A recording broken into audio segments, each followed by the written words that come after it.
있습니다. 오늘 주님의 성탄입니다. 기쁩니다. 기쁘기도 하고 좀 어색합니다. 갑자기 사람들이 많아가지고 좀 어색하긴 하나 기쁨과 감사로 들을 수 있어서 좋습니다. 이 모든 것이 우리를 위해서 이 땅에 오신 우리 아기 예수님의 은혜인 줄로 믿고 우리가 또 그 은혜를 나눌 수 있기를 바랍니다. 여러분 최근에 드라마 이야기를 잠깐 하겠습니다. 최근에 그 TVN에서 방영하고 있는 드라마 중에서요, 프로보노라는 드라마가 있습니다. 아마 보시는 분들도 있을 것 같고, 여러분들 너무 이제 성경 보기에 바빠서 대부분 못 보실 텐데, 할렐루야. 프로보노라는 이 드라마인데요, 공익을 위하여라는 그 라틴어, 에서 그 뜻의 그 말인데요, 거기서 온 말입니다. 저도 이제 찾아봤는데, 보니까 원래 의미는 그 전문적인 지식이나 이 서비스를 공익 차원에서 제공하는 것을 말하는데, 보니까 이 이제 법조계에서 경제적 여유가 없는 그런 사회적 약자들에 대해서 이렇게 무보수로 변론해주거나 자문해주는 그런 봉사 활동을 뜻합니다. 드라마 보니까 그 이제 공익 관련된 사건을 맡은 그 변호를 하는 이야기인데요. 보니까 극 중에서는 이제 잘 나가던 판사가 있었는데 누명을 쓰고 변호사가 됩니다. 그 변호사 이름이 강다윗이에요. 그렇죠? 신기하죠? 아마 사람들은 모를 거예요. 저만 그냥 관심 있는 것 같아. 강다윗인데 거기에 이제 한 초등학생 아이가 등장합니다. 강훈이라는 이름의 아이인데 그 변호사를 찾아와서 누군가로부터 손해배상을 받고 싶다고 이렇게 찾아오는데요. 여러분 놀라지 마세요. 그 대상이 누구냐면 하나님이었습니다. 하나님께 손해배상을 받고 싶다고 고소해달라고 이렇게 찾아왔습니다. 그 이유는 자신이 원한 적이 없는데 하나님께서 자기를 태어나게 하셨다는 거예요. 그렇죠? 그 굉장히 좀 신선한 설정이긴 해요. 그렇죠? 물론 가슴 아픈 설정이긴 하나. 이거 보니까 아이는 이 선천성 이 하반신 마비입니다. 다리를 못 쓰고 휠체어를 타고 그 장면을 보면 지하에서 집에 오를 때에 이제 하반신이 마비니까 손에 저 오랜만에 봤어요. 그 빨간색 그 목장갑 있잖아요. 그 장갑을 끼고 그 지하를 이렇게 기어서 그 휠체어를 타고 그리고 또 와서 그 변호사한테 사정하고 이런 장면들이 나옵니다. 자신이 원한 몹도 아니고 가족들도 아무도 원하지 않았는데 자기가 이렇게 태어났다는 거예요. 그리고 알고 보니까 아이의 엄마는 강훈이의 엄마죠. 9살 때 이제 부모로부터 버려졌어. 그리고 집 나온 아이들끼리 이렇게 모여 사는 그곳에서 16세 이 강훈이가 이제 생겨서 낳은 거죠. 아빠가 누군지도 모릅니다. 그래서 강훈이는 하나님이 계시면 꼭 한번 물어보고 싶다는 거예요. 도대체 무슨 생각으로 본인을 태어나게 했는지. 여러분 어떻게 됐을까요? 물론 드라마가 하나님께 고소하는 설정으로 가지는 않죠. 그럴 수도 없죠. 이런 장면도 나옵니다. 그러면 고소하면 고소장을 어디다 보내느냐? 여러분 어디다 보내야 되겠어요? 이제 이게 안 되는 거죠. 그래서 이게 이제 장애인 인권에 관한 그런 이야기로 풀어지는 드라마이기도 합니다. 여러분 강훈이의 질문을 목사인 제가 받았다면 또 신앙생활 하는 여러분들이 받았다면 우리가 어떻게 대답했을까라는 질문입니다. 하나님 있으면 꼭 한번 물어보고 싶어요. 도대체 무슨 생각으로 나를 이렇게 불편하게 낳게 했는지. 아마 아무 말도 우리가 못했을 것 같기도 합니다. 물론 떠오르는 말씀은 있죠. 요한복음 9장 1절에 3절에 보면 예수께서 가시다가 나면서부터 눈먼 사람을 보셨다. 제자들이 예수께 선생님, 이 사람이 눈먼 사람으로 태어난 것이 누구의 죄 때문입니까? 이 사람의 죄입니까? 부모의 죄입니까? 예수님 말씀하시죠. 이 사람이나 그의 부모가 죄를 지은 것이 아니라 하나님께서 하시는 일, 하나님의 영광 때문에 그에서 그 일 때문에 그 일을 통해서 드러나게 하시려는 것이다 라는 말씀을 해 주십니다. 또 요한복음 11장에도 보면 여러분 잘 아시는 나사로의 예수님 죽음 앞에서 예수께서 들으시고 말씀하셨다. 그 병은 죽을 병이 아니다. 그것은 오히려 하나님의 영광을 드러낼 병이다. 이 일로 말미암아 하나님의 아들이 영광을 받게 될 것이다 라는 이 말씀. 물론 머리로는 이 말씀이 떠오를 수 있고 어쩌면 이 말씀을 잘 전달할 수도 있겠으나 과연 강훈이에게 지금 당장 그 이야기를 할 수 있을까라는 질문을 또 해봅니다. 바로 할 수 없었을 것 같아요.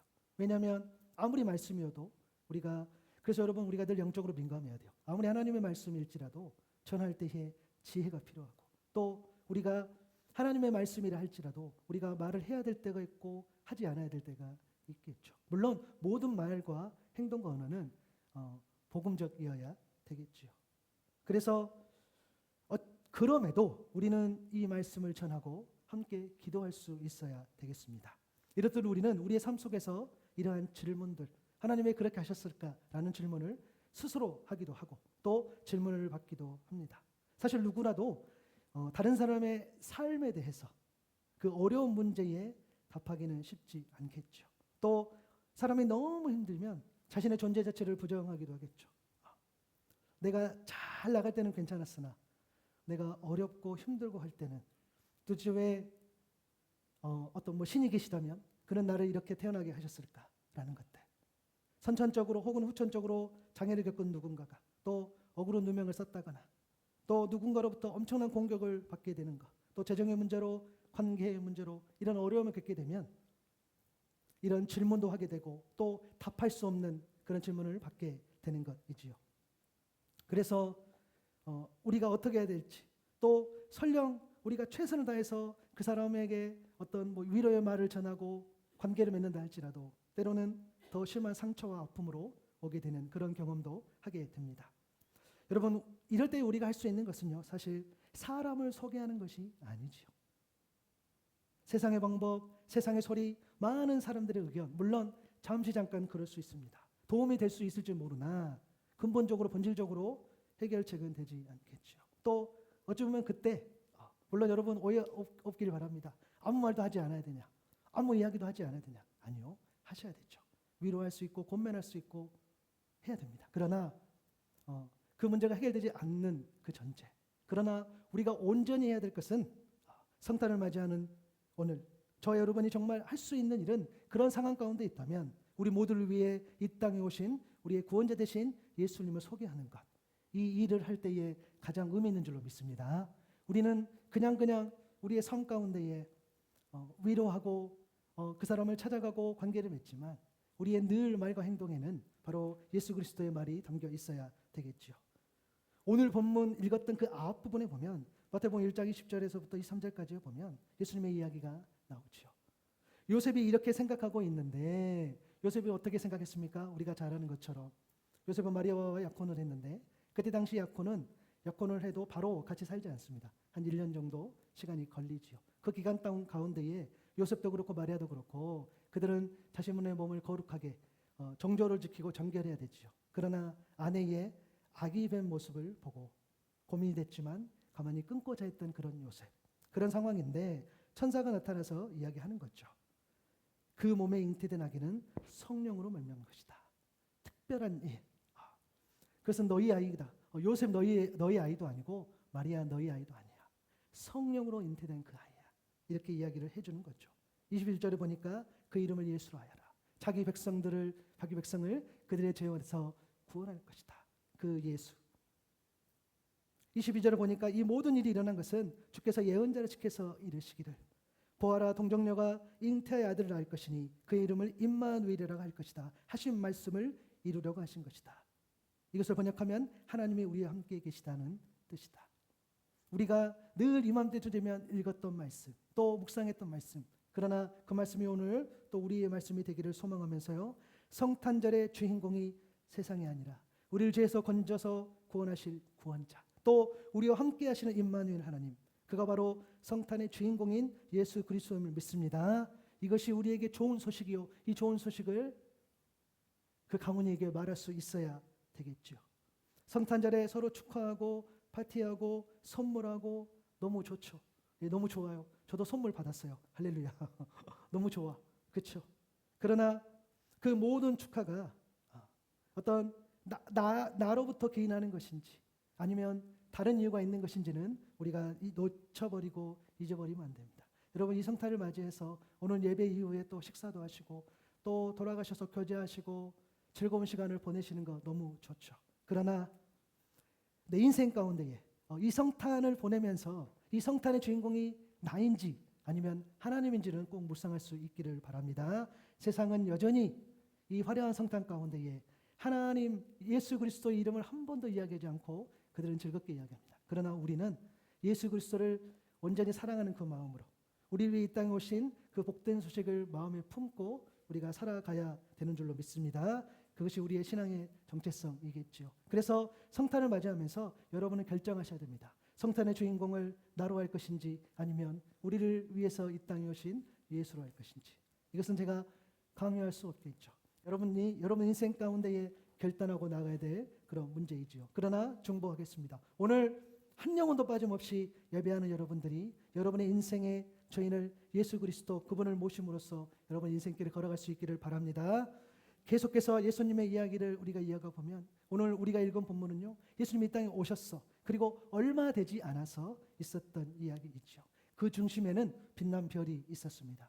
오늘 보면 1절에 3절에 보니까 헤롯 왕 때에 예수께서 유대 베들레헴에 나셨는데 동방으로부터 박사들이 예루살렘에 이르러 말했죠. 그들이 말하기를 유대인으로 왕으로 나시니가 어디 계시냐. 우리가 동방에서 그의 별을 보고 그에게 경배하러 왔노라 하니 헤롯 왕과 온 예루살렘이 듣고 소동했다라는 기록이죠. 여러분 헤롯은요. 본문의 이 헤롯은 다른 왕도가 달리 좀 구분된 헤롯입니다. 여러 이름이 나오지만 그런 헤롯 대왕, 헤롯 대제라고 불리는 그런 인물입니다. 유대인들이 그토록 싫어하는 이방인 출신. 그러나 그는 로마 제국 아래서 신망을 얻게 되고 왕의 자리를 가게 되지요. 굉장히 정치적으로 수완을 가졌던 그런 인물로 보입니다. 그런 그가 다스리고 있는 그때의 어느 날 동방으로부터 박사들이 예루살렘에 오게 되는 거죠. 들었던 그 동방 박사입니다. 사실 우리가 막 동방 박사 이야기하고 그 다음에 3명이 가는 것 같고라고 하지만 사실 그것은 정확한 내용은 아닙니다. 성경문화 배경 사전에 있는 내용을 정리해서 좀 말씀드려보면 동쪽에서부터 온 이방 출신의 현인이나 혹은 별을 연구하는 점성가로 우리가 이 동방 박사를 이야기를 합니다. 그리고 동방이란 말은 사실 동쪽이죠. 그러니까 예루살렘 중심으로 바라본 동쪽. 바벨론이나 페르시아나 혹은 아라비아로 추정된 어느 지역. 그래서 바벨론으로부터 왔을 것이다라고 보통 이야기를 하죠. 그리고 규모가 성경에 나타나지 않아요. 여러분 그 엄청나게 먼 길입니다.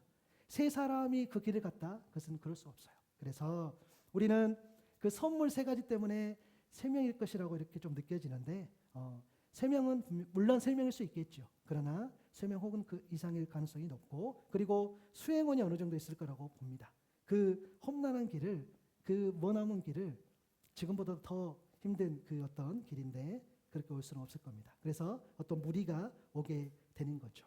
그래서 그 박사를 이야기했을 때에 보통 박사는 점쟁이처럼 우리가 느껴지는데 물론 그것도 맞죠. 그러나 오늘 성경에서 보는 이 박사는 단순하게 어떤 그 점을 쳐서 자기의 이익을 취득하는 그런 어떤 박사라기보다는 꿈을 풀어내고 그렇죠? 꿈을 해석하는 그래서 그런 의미의 박사라고 생각하면 될 것 같아요. 그들이 와서 유대인으로 왕으로 나신 이가 어디 계시냐? 우리가 별을 봤다라고 이야기를 합니다. 이때 헤롯 왕과 온 예루살렘이 듣고 소동했다 그랬어요. 여러분 소동이라는 말은 뒤흔들다 요동치다라는 의미예요. 그래서 저는 흔들림이라는 말로 좀 바꿔서 표현해 보면 그들이 등장했을 때에 2가지 흔들림이 나옵니다. 하나는 헤롯의 흔들림이죠. 헤롯은 여러분 한마디로 이런 흔들림이었어요. 어떻게 지켜온 왕의 자리인데 내가 어떻게 지켜온 왕의 자리인데 왕이 어디서 났지? 라는 이야기입니다. 그는 그의 어떤 그 출신 성분 때문에 늘 컴플렉스가 있었고 그래서 실제로 유대의 어떤 순수 그런 왕과랑 결혼도 하고 그러한 사람 왕권이 흔들리는 일을 그는 견딜 수가 없어요. 그래서 그는 그 왕권 때문에 그 권력 때문에 아내도 죽이고 남성들도 죽이고 조부 모친 2 아들까지도 살해하는 그 권력의 정점에 있던 그 사람. 이제 나이도 굉장히 먹었어요. 이제 정말로 이제 또 노욕을 부릴 때이지요. 그리고 그 권력을 유지하기 위해서 자신의 생명에는 다 가볍게 여기는 그 사람이었죠. 그런데 유대인이 왕이 태어났다? 있을 수 없고 일어나서는 안 될 일이에요. 그러니까 우리는 제가 이 말씀을 좀 길게 드리자면 우리는 성탄하면 고요한 밤, 거룩한 밤, 그렇죠? 막 이런 평안한 밤 생각하지만 아니요. 그 이면에는 예수님이 태어나시고 또 예수님이 아이부터 자라나는 그런 모든 과정 가운데는 이러한 음모, 스릴러도 분명히 존재했습니다. 그리고 예루살렘이 흔들렸다는 것은 뭐냐면 이 헤롯의 흔들림으로 인한 피바람들. 그러니까 아니 헤롯이 얼마나 잔인한데 그를 밀어내고 누가 왕이 왔다라는 이야기. 가족도 몰살하는데 일방 백성도 죽이는 것은 눈 하나 깜짝 안 하는 것들. 이렇게 생각하기 때문에 그 예루살렘도 그들도 흔들리는 거죠. 요동하는 거죠. 비상회의를 소집하고 물어보는 거죠. 그때에 오늘 본문 5절 6절에서 찾아냅니다. 대제사장들과 율법학자들이 찾아내는 거죠. 유대 베들레헴에서 예언자가 이렇게 기록하여 놓았습니다 라고 6절을 이야기하는데요. 오늘 본문 6절 같이 읽어보겠습니다. 시작. 너 유대 땅에 있는 베들레헴아, 너는 유대 통치자들 가운데서 가장 작지 않다. 내게서 통치자가 나올 것이니 그가 내 백성 이스라엘을 먹일 것이다. 아멘. 여러분, 이것은 구약에 있는 미가서 5장 2절의 말씀을 인용한 것입니다. 말씀을 통해서 그리스도가 베들레헴에서 나실 것이라는 것을 찾아내죠. 그리고 그 이야기를 듣고 알려주면서 나중에 그를 찾거든 자기에게 알려주라고 이야기를 합니다. 물론 거짓말이었죠. 마태복음 2장 13절에 보니까 헤롯이 아기를 찾아서 죽이려고 했다는 거예요. 그리고 실제로 16절에 보니까 그 박사들이 알아본 때를 기준으로 베들레헴과 그 가까운 온 지역에 사는 2살짜리로부터 그 아래의 사내아를 모조리 죽였다라는 이야기. 그렇죠? 이런 어떤 과정 가운데 있는 것을 보게 되죠.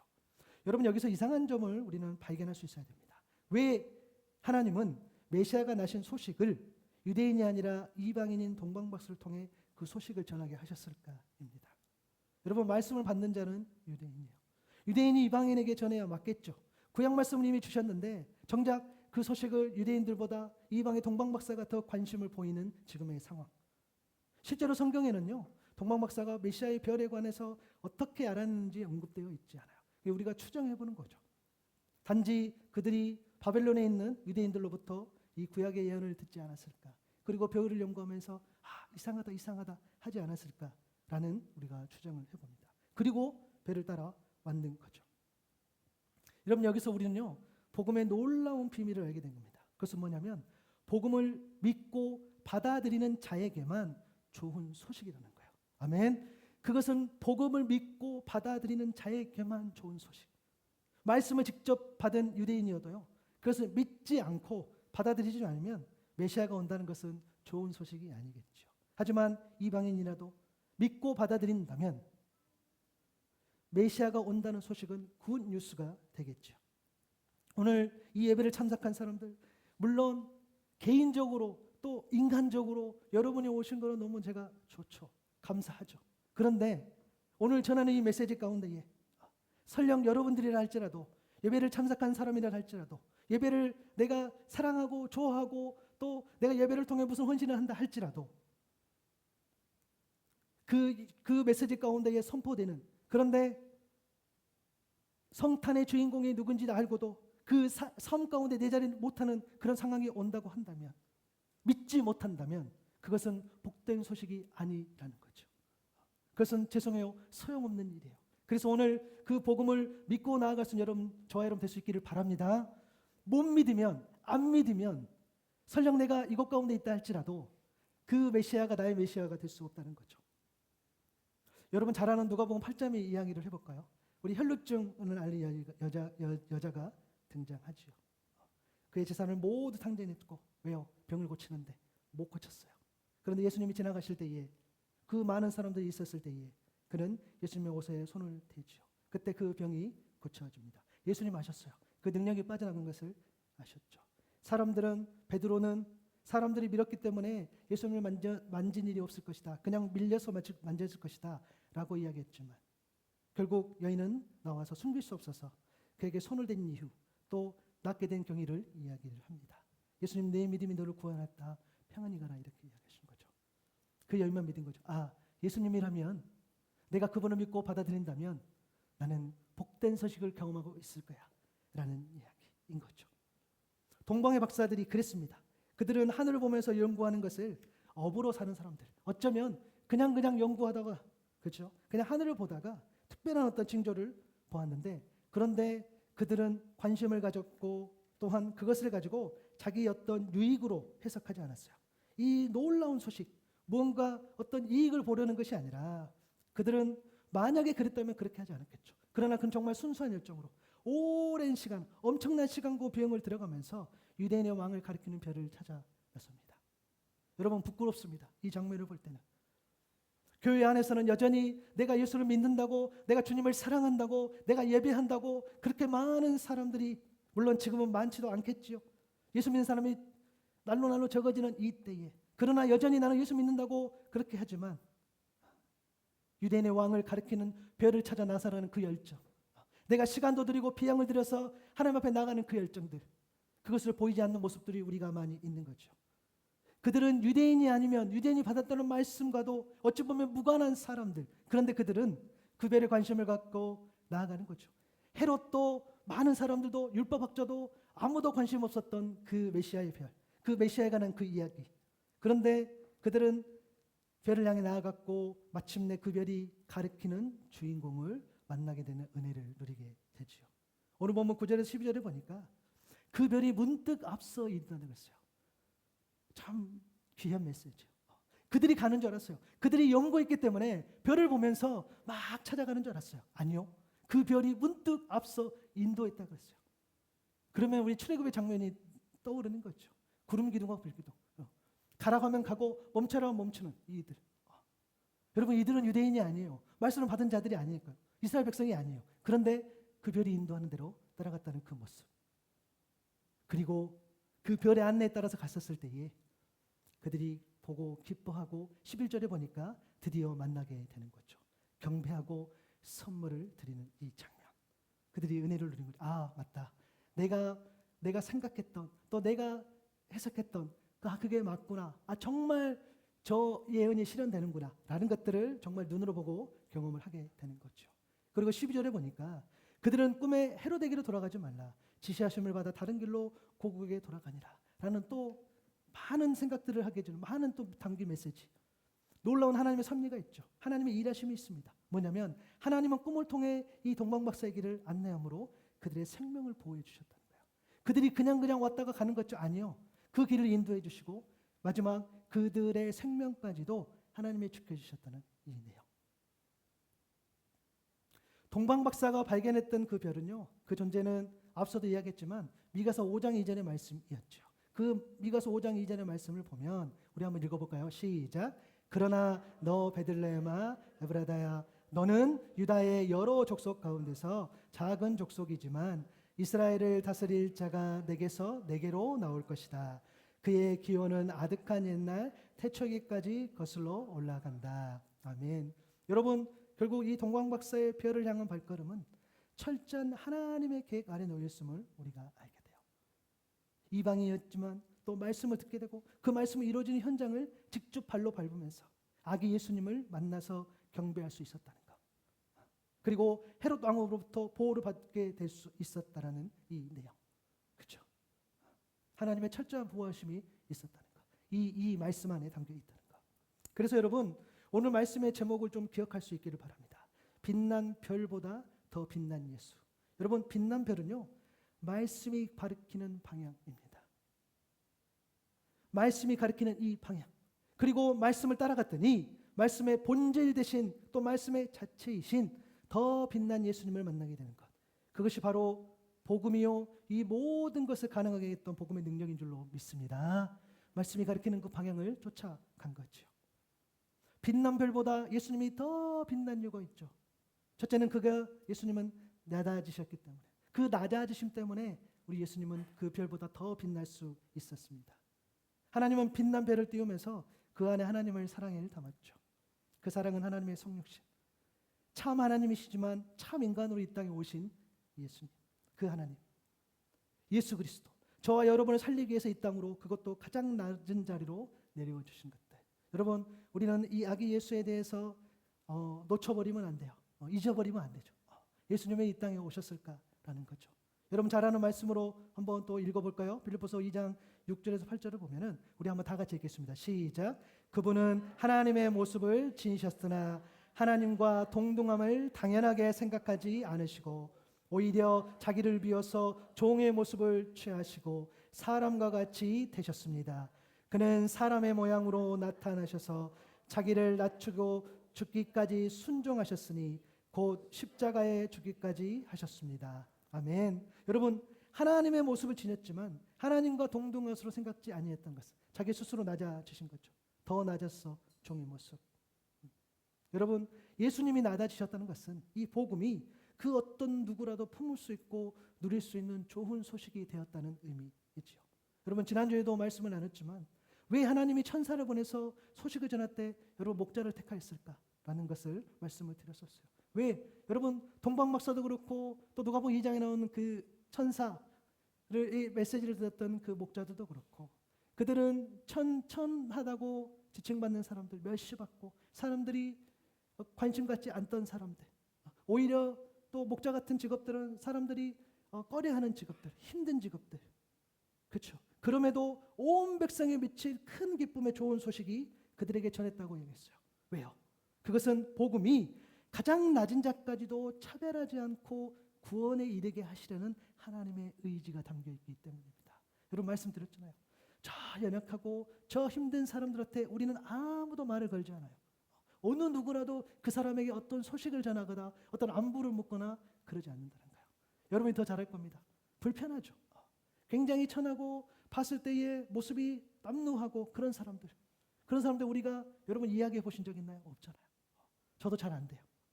그런 자들 보니까 꾀죄죄하고 보니까 아무것도 아닌 것 같고 보니까 별 볼 일 없는 그런 사람들에게 사실은요, 우리는 어떤 이야기를 건너거나 어떤 안부를 묻지 않습니다. 여러분, 그것이 잘못됐고 그것을 앞으로 잘해야 된다는 의미가 아니라, 물론 그러면 좋겠으나 우리는 그냥 일상을 이야기하는 거예요. 우리가 그런 것들이 잘 안 돼요. 왜 안 됩니까? 우리가 낮아지지 않았기 때문에. 예수님 왜 그게 가능하셨죠? 예수님은 낮아지셨기 때문에. 그렇죠? 우리가 더 낮아져야 되기 때문에 더 품을 수 있는 것처럼 복음이 하찮은 아무것도 아닌 소식이 아니라 모든 사람에게 차별 없이 전해지는 것, 그것이 복음에 담긴 하나님의 의지, 열정이었어요. 그래서 예수님은 더 낮아지시고 더 낮아지신 거예요. 한 사람도 빠짐없이 구원에 이르게 하는, 그래서 아기 예수님으로 오신 줄로 믿습니다. 여러분, 잊어버리면 안 되는 거죠. 더 빛난 예수가 있었다는 거예요. 그 낮아지심 때문에. 여러분이 세상에서 정말 빛나고 싶다면, 여러분이 세상에서 우리 주님이 보셨을 때, 하나님 보셨을 때, 아, 네가 빛난 존재야, 너 정말 잘했어 라고 여러분들이 그러한 삶으로 살아가고 싶다면 여러분 더 낮아질 수 있기를 바랍니다. 여러분 더 낮아지시고 더 엎드리시고 그렇게 나아갔을 때에 오늘 예수님께서 이 땅에 오신 것을 너무너무 즐거워하실 것 같아요. 그리고 하나 더 이야기해 보면은 빛난 별보다 예수님이 더 빛난 이유가 있어요. 그것은 예수님이 곧 말씀이기 때문입니다. 말씀이 가리키는 방향을 따라가 봤더니 말씀이신 예수님을 만나게 되는 거죠.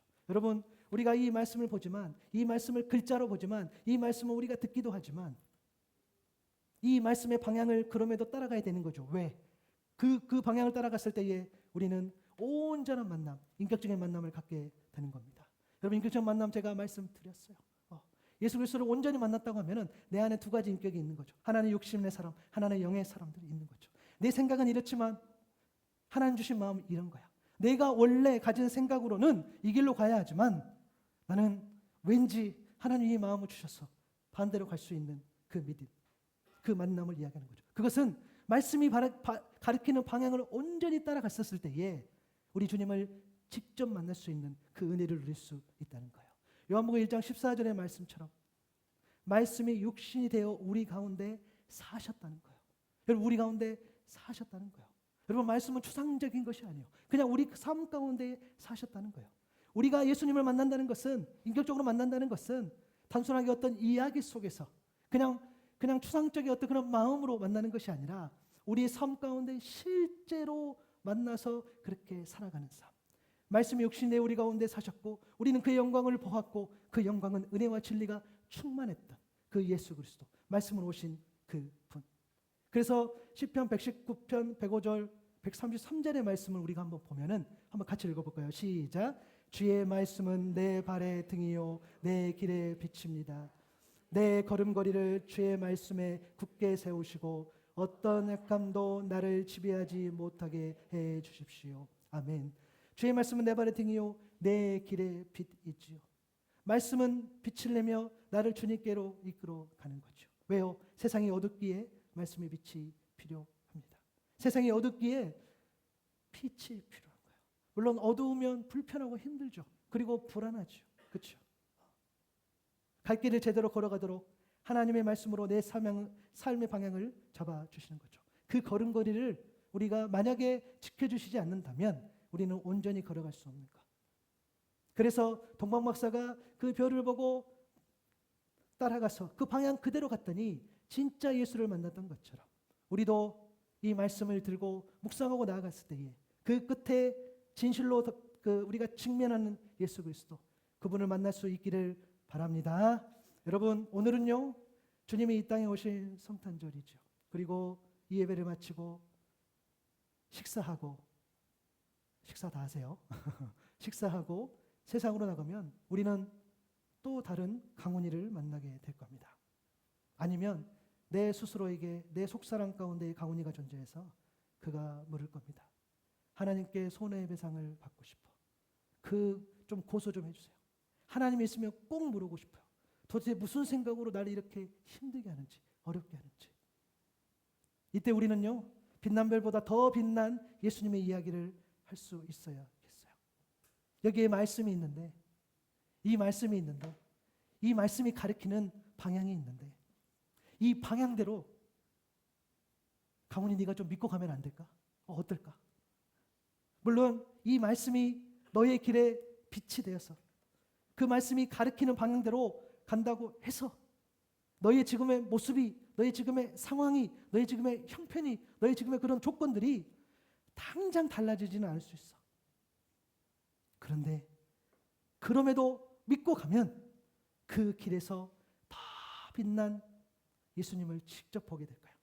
그때는 단순히 이 말씀이 글자가 아니라 살아 계셔서 나와 함께 하시는 그 구원자로, 너와 함께 하시는 그 구원자로 만나게 될 거야. 그래서 이 모든 것이 하나님의 영광을 위한 과정인데, 그래서 너를 부르시고 계획하시고 너를 끝까지 사랑한다는 그 놀라운 사실, 그 소식을 듣게 될 거야. 그러니 이 말씀의 방향대로 가자. 너 혼자 힘들어. 오케이, 내가 함께 가줄게. 그리고 성령께서 우리가 함께 할 거야 라는 이 이야기를 여러분 스스로에게 던지고, 또 여러분이 만나는 그 사람에게 던지고, 그리고 사랑하는 가족들에게 전할 수 있기를 바랍니다. 이 성탄에, 세상에 수많은 소리가 들려오는 이 성탄에, 그러나 한 줄기 빛으로 오신 그 빛난 별보다 더 빛난 예수, 나의 구원자, 나의 위로자, 나의 소망, 그 복된 소식이 먼저는 내 복된 소식이 될 수 있기를 바랍니다. 사랑, 여러분이 믿지 못하면 우리가 전할 수 없죠. 왜 우리가 요즘 이 땅 가운데서 교회가 공격을 받고 여러분의 말과 행동이 왜 영향력이 없느냐? 여러분이 못나서 그런 것이 아니에요. 그 어느 때보다 여러분 잘나셨어요. 아멘. 그러나 여러분이 얼마나 믿느냐는 다른 문제예요. 내가 얼만큼 믿고 얼만큼 신뢰하는 가운데서 그 말씀을 전하느냐하고는 다른 문제예요. 여러분이 지금 인생관 가운데 여러분의 목적이 있고 여러분의 꿈이 있고 여러분이 가고자 하는 방향이 있을 겁니다. 맞아요. 존중하고 또 응원하고 또 여러분이 정말 잘 되기를 바라요. 여러분이 정말 잘 돼서 나도 좀 봐주시요. 정말 그러기를 되기를 바라요. 그러나 그 가운데에 여러분을 향한, 그리스도를 향한 그런 믿음이 없다면, 말씀을 향한 그런 갈급함이 없다면 우리는 그 복음의 영향 가운데 살아갈 수 없다는 거예요. 그 복된 소식, 먼저는 내가 진실로 믿고 또 다른 강훈이를 만났을 때에 온전히 전하며 살아갈 수 있는 저 여러분 될 수 있기를 바랍니다. 꼭 그렇게 사셔서 빛난 예수 그리스도, 여러분도 작은 예수가 되어서 세상에서 그 빛을 펼치는 귀한 사람 될 수 있기를 바랍니다.